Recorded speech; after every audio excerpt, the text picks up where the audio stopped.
નમસ્તે વિદ્યાર્થી મિત્રો, ગયા લેક્ચરમાં આપણે ત્રીજા પ્રકારના હાઇડ્રોકાર્બન વિશે સમજૂતી મેળવવાની શરૂઆત કરી હતી. કાર્બન કાર્બન ત્રિબંધ ધરાવતા હાઇડ્રોકાર્બન એટલે કે આલ્કાઇન સંયોજનો અથવા આલ્કાઇન હાઇડ્રોકાર્બન સંયોજનો વિશે આપણે ગયા લેક્ચરમાં તેનું નામકરણ, તેમાં જોવા મળતી સમઘટકતા અને આલ્કાઇન સંયોજનોનું બંધારણ કયા પ્રકારનું છે આપણે એની ગયા લેક્ચરમાં ચર્ચા કરી હતી.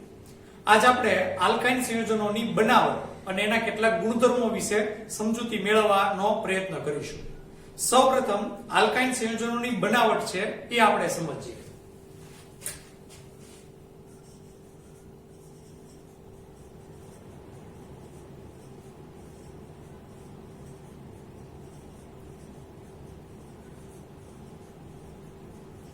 તમારી ટેક્સ્ટબુકમાં આલ્કાઇન સંયોજનોની બનાવટ મુખ્યત્વે બે પદ્ધતિથી એટલે બે જુદી જુદી રાસાયણિક પ્રક્રિયાઓથી આલ્કાઇન સંયોજનોની બનાવટ આપેલી છે.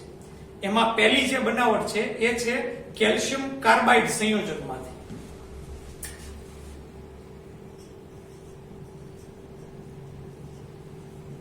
કેલ્શિયમ કાર્બાઇડ સંયોજનમાંથી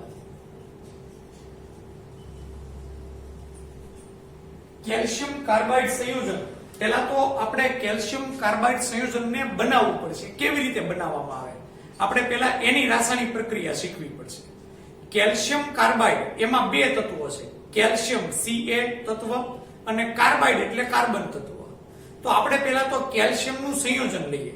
કેલ્શિયમનું સૌથી સાદું સંયોજન એટલે કેલ્શિયમ કાર્બોનેટ, જેને આપણે ચૂનાના પથ્થર તરીકે ઓળખીએ છીએ. તો સૌપ્રથમ શરૂઆત આપણે કેલ્શિયમ કાર્બોનેટ થી કરશું, CaCO3, ચૂનાનો પથ્થર. આ કેલ્શિયમ કાર્બોનેટને થોડા ઊંચા તાપમાને ગરમ કરવામાં આવે, ડેલ્ટા. એટલે કેલ્શિયમ કાર્બોનેટમાં રહેલા 3 ઓક્સિજન પૈકી એક ઓક્સિજન આ કેલ્શિયમ હારે જોડાઈ જશે. એટલે એક નિપજ મળશે આપણને CaO, જેનું રાસાયણિક નામ છે કેલ્શિયમ ઓક્સાઇડ. કેલ્શિયમ ઓક્સાઇડ માં 3 પૈકી એક ઓક્સિજન અહીંયા જોડાઈ ગયો કેલ્શિયમ હારે, એટલે કેલ્શિયમ ઓક્સાઇડ બન્યું. હવે કાર્બન સાથે 2 ઓક્સિજન વધ્યા એટલે બીજું સંયોજન મળશે CO2, કાર્બન ડાયોક્સાઇડ. અહીંયા કાર્બન ડાયોક્સાઇડ છે એ વાયુ સ્વરૂપે છૂટું પડી જાય તો આપણને કેલ્શિયમ ઓક્સાઇડ ઘન સ્વરૂપે મળે. કેલ્શિયમ ઓક્સાઇડને કળી ચૂનો તરીકે ઓળખવામાં આવે છે. આ એનું પ્રચલિત નામ છે. એનું જે અંગ્રેજી નામ છે એને ક્વિક લાઇમ તરીકે પણ ઓળખવામાં આવે છે. કળી ચૂનો એને અંગ્રેજીમાં ક્વિક લાઇમ કહેવામાં આવે. તો સૌથી પહેલા આપણે કેલ્શિયમ ઓક્સાઇડ, કેલ્શિયમનું ઓક્સિજન સાથેનું સંયોજન છે એ મેળવ્યું. આપણે તો કેલ્શિયમ કાર્બાઇડમાંથી આલ્કાઇન મેળવવાનું છે. એટલે હવે જે કેલ્શિયમ ઓક્સાઇડ એટલે કે કળી ચૂનો મળ્યો એની કાર્બન સાથે પ્રક્રિયા કરવાની. કાર્બન સાથે પ્રક્રિયા કરીએ એટલે કાર્બન અને ઓક્સિજન જોડાય, કાર્બન મોનોક્સાઇડ દૂર થાય.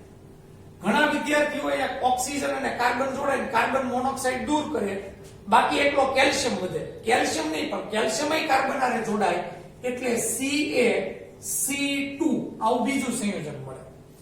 અહીંયા કાર્બન એક જ છે, અહીંયા કાર્બનના 3 પરમાણુ છે એટલે સંતુલિત કરવા માટે આપણે આને 3 વડે ગુણી નાખીએ જેથી કાર્બનની સંખ્યા બંને બાજુ સંતુલિત થઈ જાય.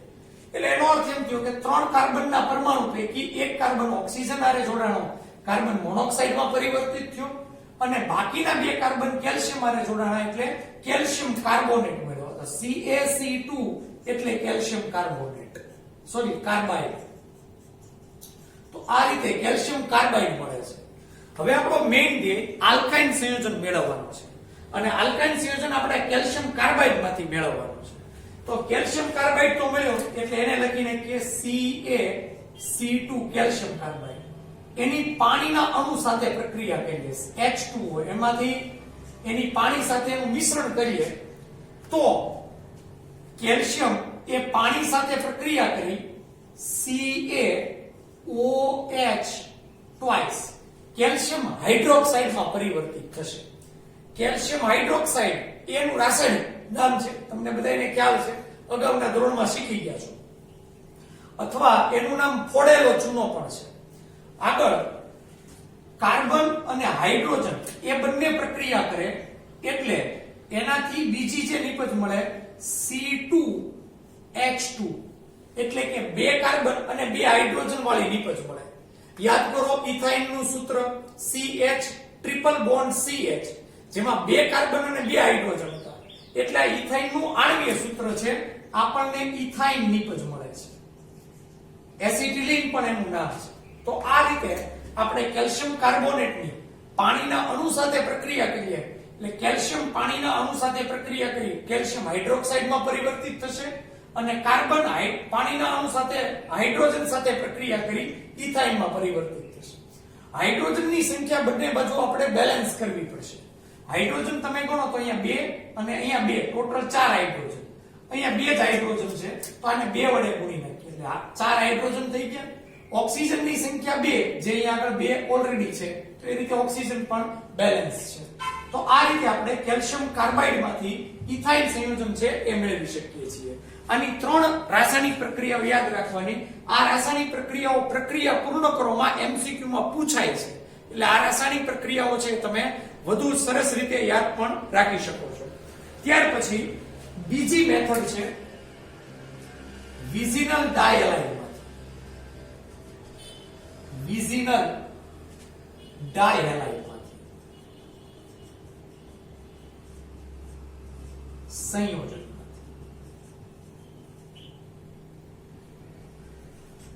વિઝિનલ ડાયલાઇન શબ્દ આપણે આગળ આવી ગયું. એવું હાઇડ્રોકાર્બન સંયોજન કે જેમાં 2 પડોશી કાર્બન ઉપર એક સમાન એક હેલોજનના પરમાણુ હોય તો એને આપણે વિઝિનલ ડાયલાઇડ સંયોજન તરીકે ઓળખી શકીએ છીએ. દાખલા તરીકે CH2Br CH2Br. આમાં 2 પડોશી કાર્બન ઉપર એક સમાન હેલોજન જોડાયેલા છે એટલે આ વિઝિનલ ડાયલાઇડ છે. એમાંથી આપણે આલ્કાઇન સંયોજન મેળવવાનું છે. આનું નામ આપણે અગાઉ નામ ભણી ગયા છીએ.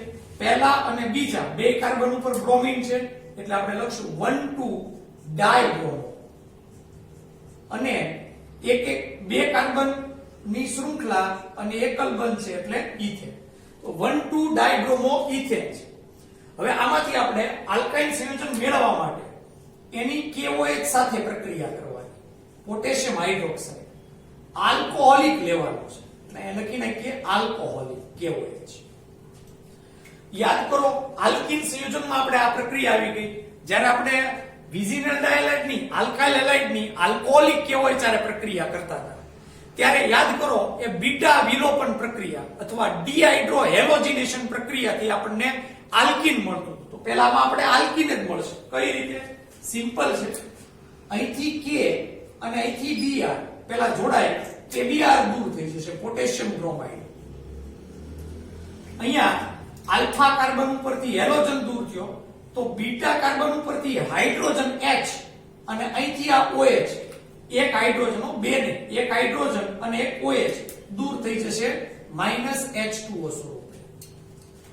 હેલોજન અને હાઇડ્રોજન અહીંથી હેલોજન અને હાઇડ્રોજન દૂર થયો એટલે આ પ્રક્રિયાને પણ આપણે ડિહાઇડ્રો હેલોજિનેશન પ્રક્રિયા તરીકે ઓળખી શકીએ. હવે બાકી જે ભાગ વિડિયો લખી નાખીએ.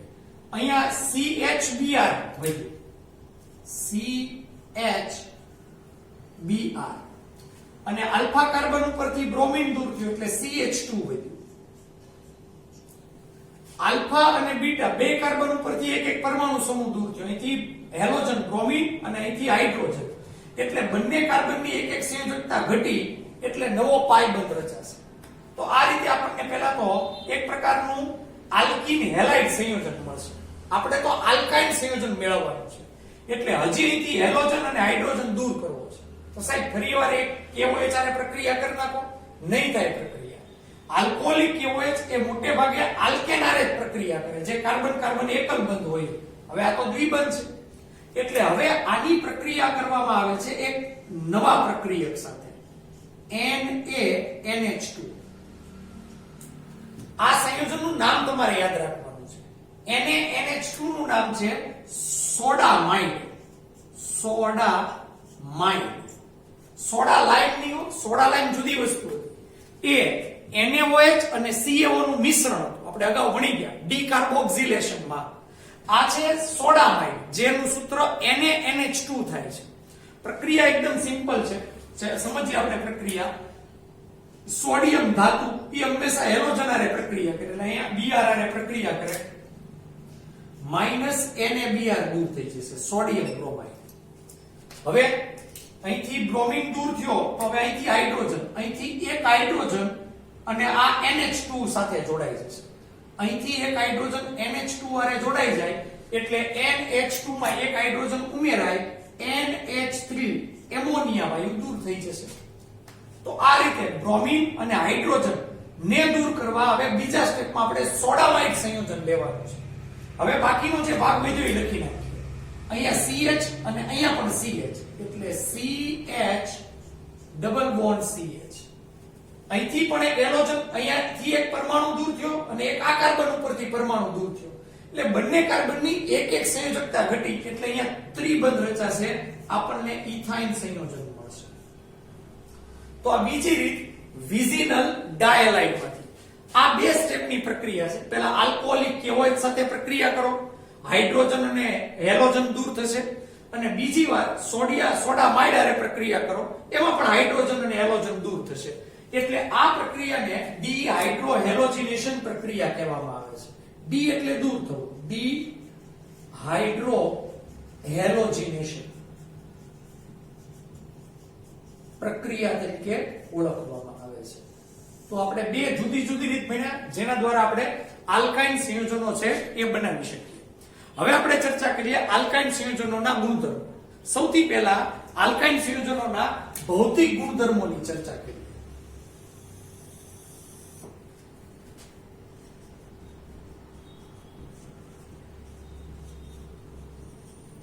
બહુ સિમ્પલ ભૌતિક ગુણધર્મો છે. આલ્કાઇન સંયોજનો પણ જુદી જુદી ત્રણ પ્રકારની અવસ્થાઓ ધરાવે છે. જેમ કે આલ્કાઇન સંયોજનોના જે પ્રથમ ત્રણ સભ્ય છે, એટલે 2 કાર્બન ધરાવતો, 3 કાર્બન ધરાવતો અને 4 કાર્બન ધરાવતો સભ્ય, એ વાયુ સ્વરૂપે હોય છે.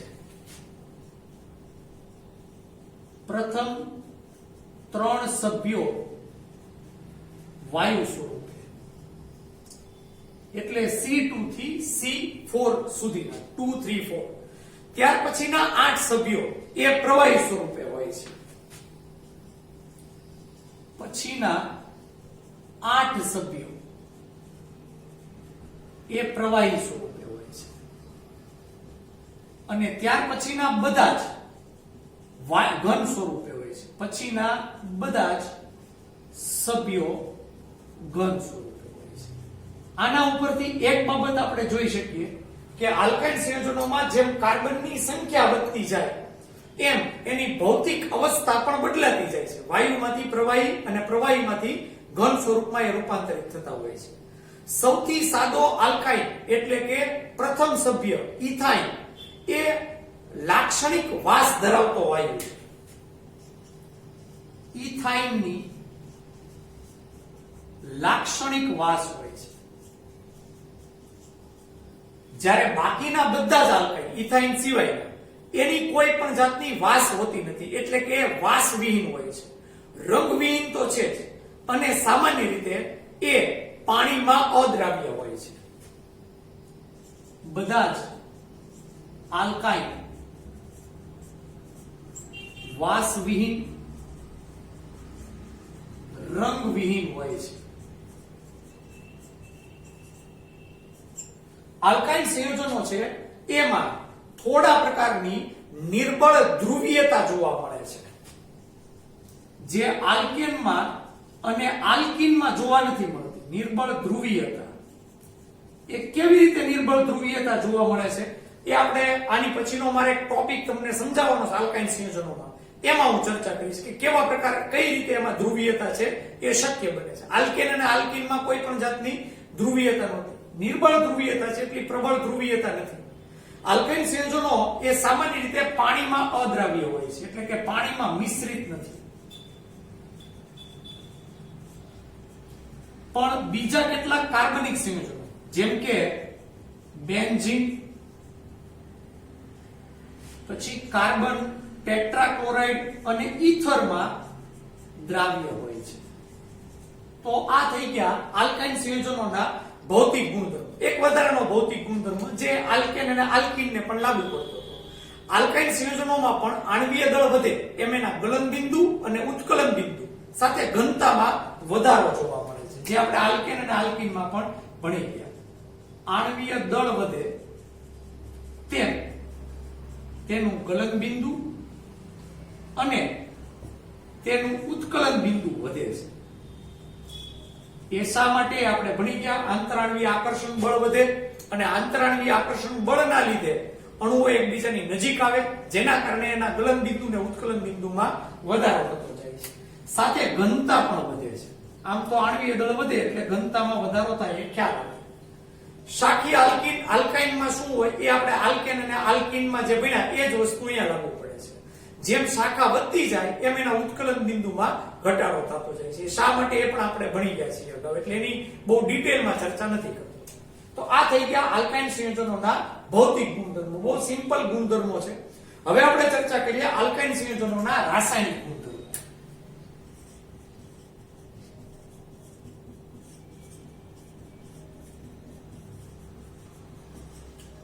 આ આલ્કાઇન સંયોજનોમાં જે પહેલો રાસાયણિક ગુણધર્મ છે, આલ્કાઇન સંયોજનોમાં એસિડિકતા, એ ખૂબ જ અગત્યનો ગુણધર્મ. આલ્કાઇન સંયોજનોમાં જે એસિડિકતાનો ગુણધર્મ આપણે સમજવાનો છે એ આ યુનિટનો આઈએમપી પ્રશ્ન નીટ અને જેડબલી માટે આમાંથી એમસીક્યુ ઘણીવાર પૂછાય છે. એટલે આલ્કાઇન સંયોજનોમાં એસિડિકતાનો ગુણધર્મ છે એને બહુ વ્યવસ્થિત રીતે તમારે ખાસ તૈયાર કરવાનો. સામાન્ય રીતે આલ્કેન અને આલ્કીનમાં જે આપણે રાસાયણિક ગુણધર્મો ભણી ગયા એમાં એસિડિકતાનો આવે, પણ આલ્કાઇન સંયોજનોમાં એસિડિકતાનો ગુણધર્મ જોવા મળે છે. હવે એસિડિકતાનો ગુણધર્મ કઈ રીતે જોવા મળે એના આપણે પુરાવા પહેલા તો આપવા પડે, પણ પછી આપણે આલ્કાઇન સંયોજનોમાં શા માટે એસિડિકતા હોય છે એની પછી ચર્ચા કરીએ. તો આલ્કાઇન સંયોજનોની બે રાસાયણિક પ્રક્રિયાઓ છે. જેમ કે સોડિયમ સાથે, સોડિયમ જેવી સક્રિય ધાતુ હારે આલ્કાઇન સંયોજનો પ્રક્રિયા કરે તો હાઇડ્રોજન વાયુ મુક્ત કરે છે. આ સામાન્ય રીતે એસિડની રાસાયણિક પ્રક્રિયા છે. તમે અગાઉના ધોરણોમાં ભણી ગયા અને અગાઉ પણ ભણી ગયા કે એસિડની તમે સોડિયમ જેવી સક્રિય ધાતુ હારે પ્રક્રિયા કરો, કોઈ પણ એસિડની ધાતુ હારે પ્રક્રિયા થાય ત્યારે હાઇડ્રોજન વાયુ મુક્ત થાય. એમ આલ્કાઇન સંયોજનો સોડિયમ સાથે પ્રક્રિયા કરી હાઇડ્રોજન વાયુ મુક્ત કરે છે. આલ્કાઇન સોડિયમ સાથે પ્રક્રિયા કરી હાઇડ્રોજન વાયુ મુક્ત કરે છે. આ ઉપરાંત સોડિયમ અને NaNH2 એટલે આને આપણે બોલીએ છીએ સોડામાઇડ. સોડામાઇડ સાથે, સોડામાઇડ છે ને એ એક પ્રકારનો પ્રબળ બેઝ છે. એ પ્રબળ બેઝ હારે પણ પ્રક્રિયા કરે છે. પ્રબળ બેઝ સાથે પ્રક્રિયા કરે છે. તો બેઝ સાથે કોણ પ્રક્રિયા કરે? બેઝ સાથે એસિડ હોય એ પ્રક્રિયા કરે. તો આ બે વસ્તુ પુરવાર કરે છે કે આલ્કાઇન સંયોજનો સોડિયમ સાથે પ્રક્રિયા કરી હાઇડ્રોજન વાયુ મુક્ત કરે. હમણાં પ્રક્રિયા પણ સમજાવું. એ પણ એનો એસિડિકતાની લાક્ષણિકતા છે. અને સોડામાઇડ જેવા જે પ્રબળ બેઝ છે એની સાથે પણ એ પ્રક્રિયા કરે છે. એટલે આ બંને રાસાયણિક પ્રક્રિયાઓ એ પુરવાર કરે છે કે આલ્કાઇન સંયોજનો એસિડિક છે. ઉદાહરણ લઈએ, દાખલા તરીકે CH triple bond CH ethyl એની સોડિયમ સાથે પ્રક્રિયા કરી. પ્રક્રિયામાં આ જે કાર્બન અને હાઇડ્રોજન છે એમાં ધ્રુવીયતા ઉત્પન્ન થાય. અહીંયા હાઇડ્રોજન H+ સ્વરૂપે દૂર થઈ જાય અને કાર્બન ઉપર માઈનસ વીજભાર લાગે. કાર્બન ઉપર માઈનસ વીજભાર લાગે એટલે Na+ એની હારે જોડાય. આ પ્રકારની નિપજ મળે. CH ટ્રિપલ બોન્ડ C- અને Na+. અને સોડિયમ ઇથેનાઇડ તરીકે ઓળખવામાં આવે. જે અહીંથી હાઇડ્રોજન છૂટો પડ્યો, હાઇડ્રોજન હંમેશા H2 સ્વરૂપે દૂર થાય એટલે અહીંયા H2 સ્વરૂપે દૂર કર્યો. એક હાઇડ્રોજન દૂર થયો, અહીંયા બે હાઇડ્રોજન છે એટલે વનાફ કરી નાખીએ એટલે સંતુલન થઈ જાય.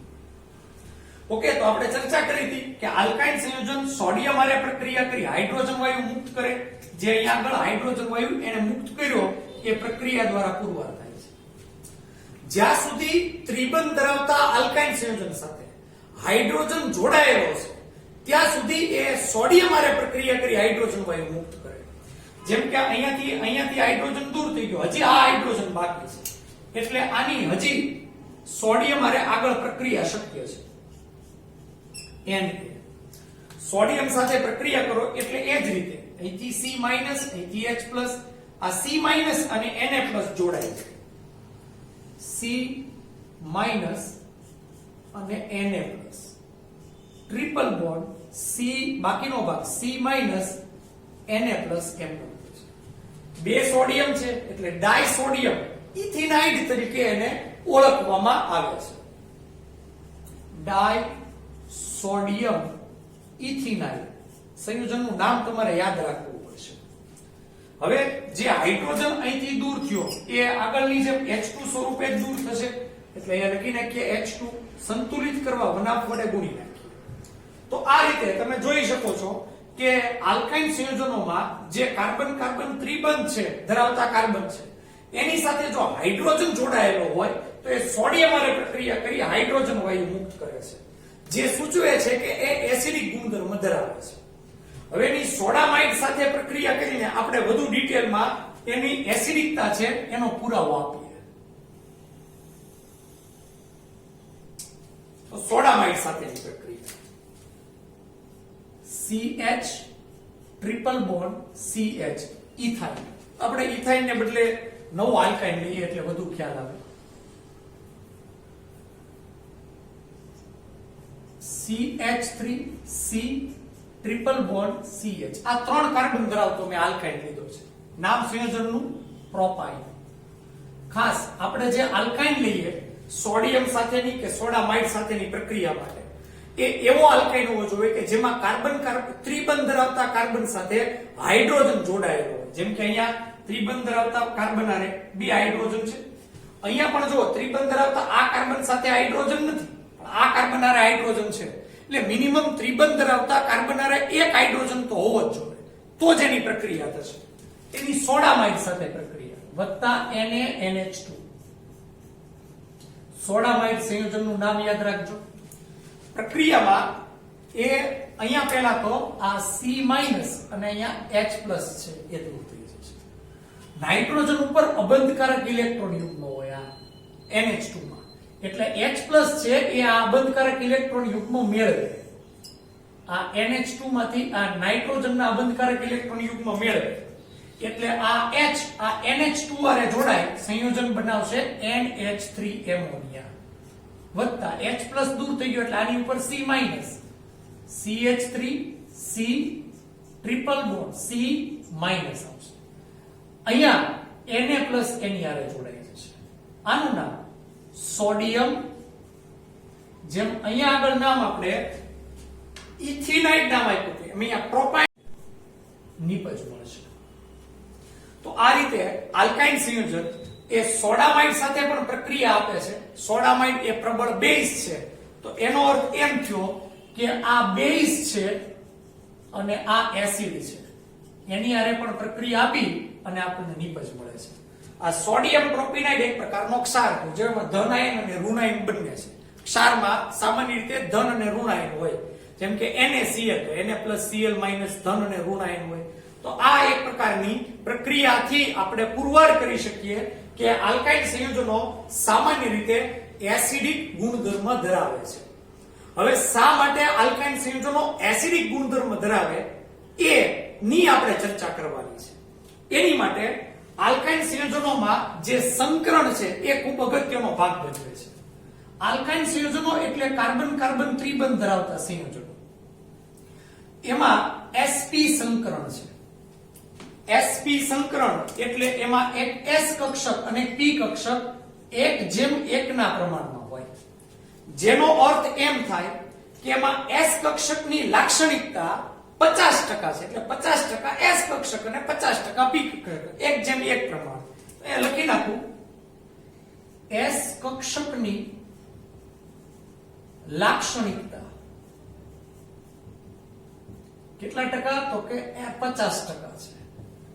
ઓકે, હવે આપણે વાત કરીએ આલ્કીન સંયોજન, કાર્બન કાર્બન દ્વિબંધ ધરાવતા સંયોજન જેમાં sp2 સંકરણ હોય. sp2 સંકરણ માં એક s કક્ષક છે અને 2 p કક્ષકો ભાગ લે છે, 1:2 પ્રમાણ છે. એમાં તમે જુઓ S કક્ષકની લાક્ષણિકતા, તો S કક્ષકની લાક્ષણિકતા 50% નહીં થાય. ત્રિરાશી પદ મૂકીને એમાં S કક્ષકની લાક્ષણિકતા ગણશો તો 33.33% જેટલી થશે. હવે આપણે વાત કરીએ કાર્બન કાર્બન એકલ બંધ આલ્કેન સંયોજન sp3 સંકરણ છે, જેમાં એક S કક્ષક છે અને 3 p કક્ષકો છે.